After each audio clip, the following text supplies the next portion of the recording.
Vi skal finde ud af, hvor meget gas natron NaHCO3 afgiver, hvis det bliver opvarmet. Vi skal beregne, hvor meget gas der udvikles ved 1 gram natron.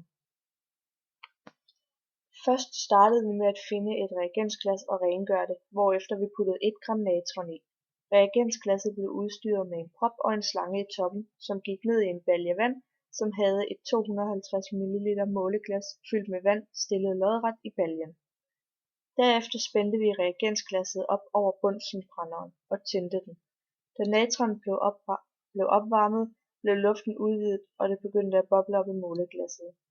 Jo mere CO2 natron afgav, jo mere vand ville der forsvinde fra måleglasset i baljen, og på den måde kunne vi aflæse, hvor meget CO2 der var afviklet.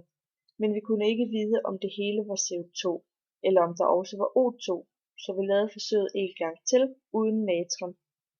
Og hvis der blev frigivet O2, kunne vi trække det fra det første tal, og så havde vi det endelige resultat. Ved det første forsøg, der fik vi 130 ml CO2 i måleglasset, men der var også udvidet O2 i. Så vi lavede forsøget en gang til, hvor der ikke var natron, og der fik vi så 13 ml udvidet O2. Hvis vi trak de tal fra hinanden, så ville vi få 117 ml, som var resultatet, altså hvor meget CO2 1 gram natron afgav ved at blive brændt af.